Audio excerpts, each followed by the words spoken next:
This is gonna be a Ramadan vlog. Within Ramadan, it's just a good time for building good character. Got this table we gotta do, so we're gonna clean off this table. Children of Blood and Bone. I read this book in 3 days. Charity isn't always just giving money. Sometimes charity is time.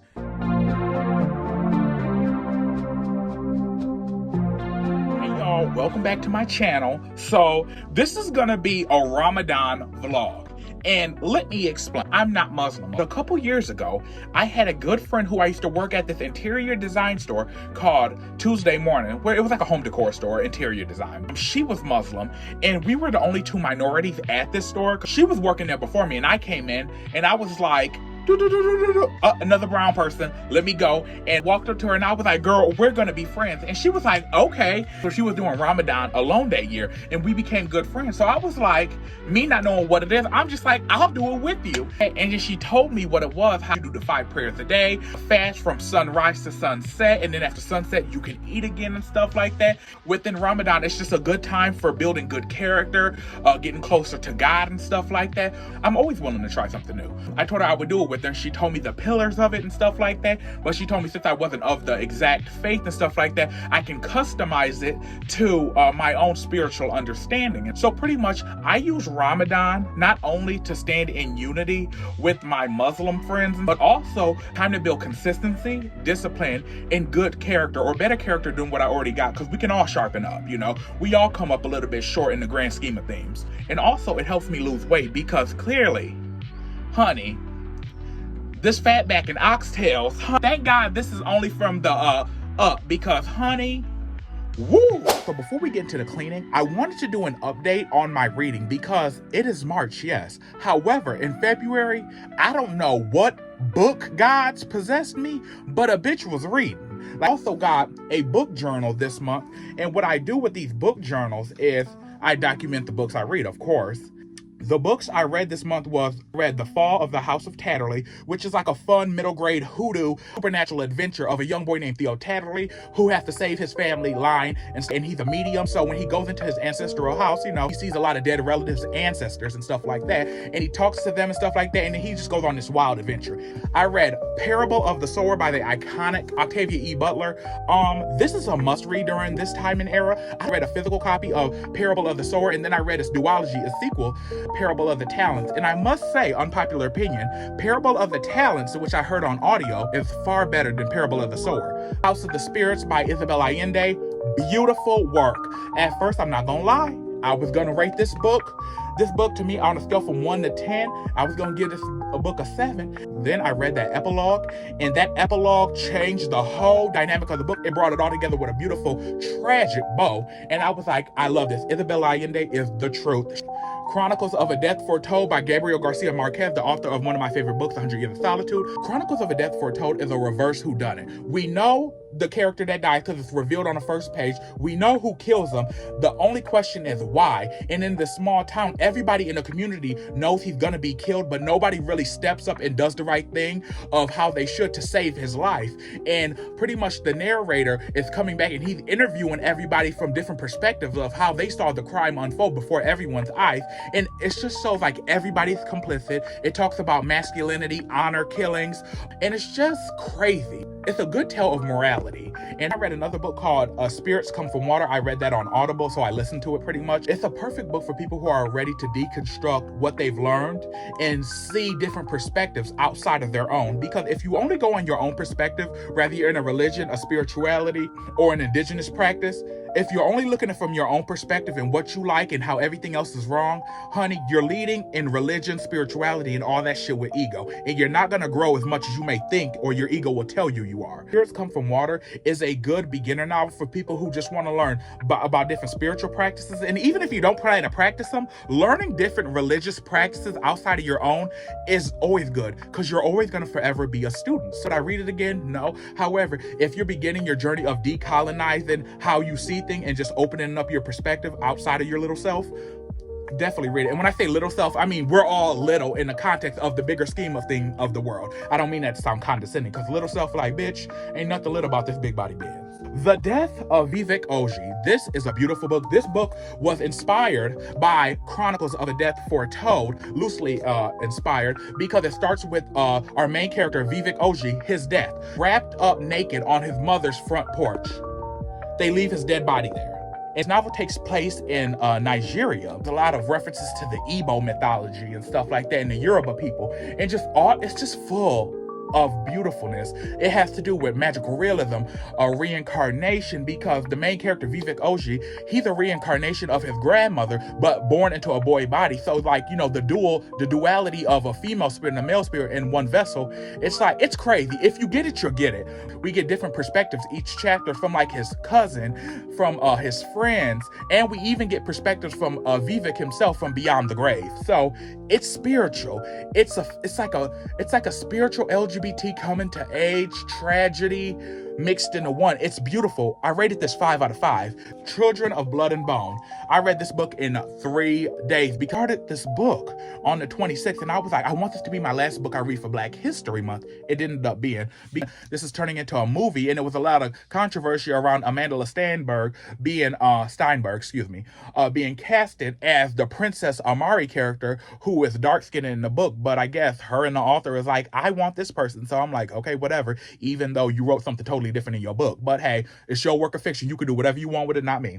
I'm not a fantasy type bitch, even though sometimes people say I do live in a fantasy land. However, Children of Blood and Bone, I mainly got this beautiful book because look how gorgeous this cover is. She snapped with the 619 platinum blonde bust down in the middle. Oh, honey, and I don't even know if that's the right ones, but honey, it's just gorgeous. So it was 525 pages, read this in 3 days. I'm proud of myself because that's the most pages I've read since probably high school when I had to have mandatory reading. The last book I read was Pet by Okweke Emezi, the same one who wrote this book. After I read this book by Okweke, I was like, let me see what else she got. And let me tell you something, Pet is a good metaphor book on monsters. And I mean monsters like, you know, sexually predators and stuff like that. It's just a good book. It's quick, it's to the point, it's less than 6 hours on Audible or however you get your audiobooks and stuff like that. It's a good book. Was it one of my favorites? No. However, on a scale from 1 to 5, if I had to give it, it was definitely a 4.8. So yeah, since it's Ramadan and stuff like that, I'm being more disciplined. The books I am going to read are, every year I read Toni Morrison's Song of Solomon. I usually listen to it on audiobook because once you have the audiobook, you know, you can just listen to it as many times as you want to, but I want to physically read it, and I got multiple copies of Song of Solomon. Y'all know this is one of my greatest books of all time. This is my Bible. Not literally, but you know what I mean. Like, this is one of my sacred texts of literature world. I love Toni Morrison. She's like my patron saint.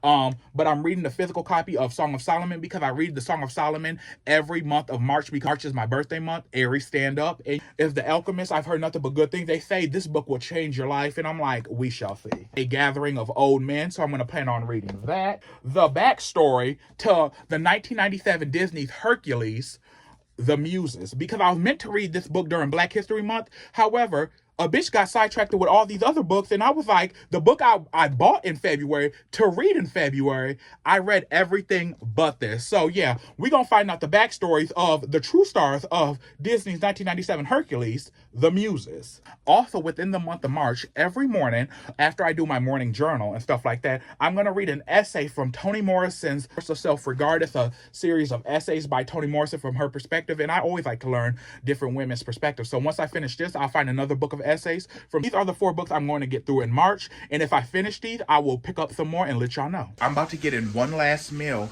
before the sun rises. I usually go to bed when the sun rises because I have bad insomnia, which is also something I'm going to work on through Ramadan this year. I'm about to eat this meal, pancakes, and I got fried potatoes, green peppers, onions. About to make those up real quick, and then I won't eat again until 5:30.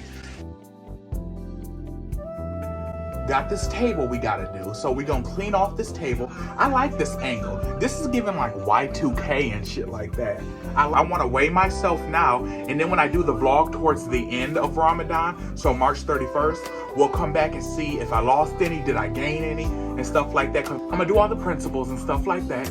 and then I'm gonna eat once a day. So when the sun goes down and it's all right for me to eat and break fast, what I'm gonna do is I'm gonna have one good meal, and then I'm gonna repeat the cycle for the 31 days, and I'm only gonna drink water too.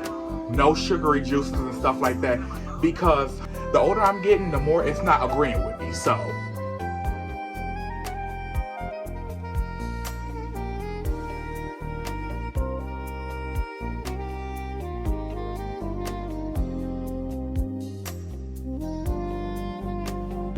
we're gonna do the dishes, and then I'm gonna get into the shower, shave, because I want to take some of the hair off, because there's nothing like a fresh start like shaving your hair off.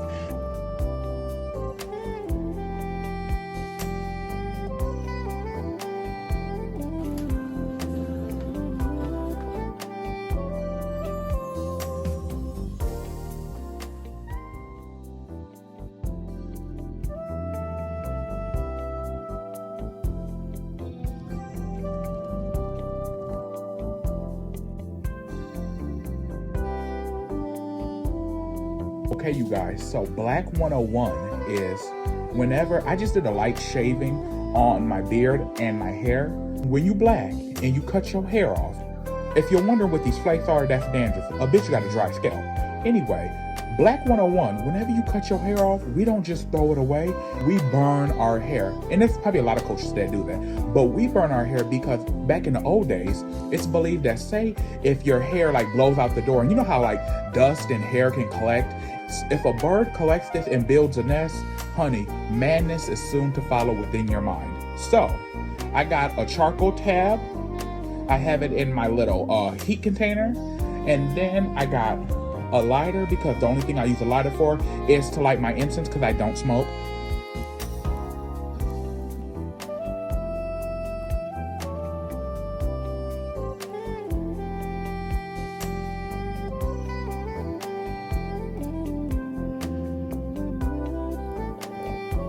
As I'm coming to the end of the first day of Ramadan, I'm just so blessed, and I made sure that I do my own spiritual practice, and I just don't really explain it to people.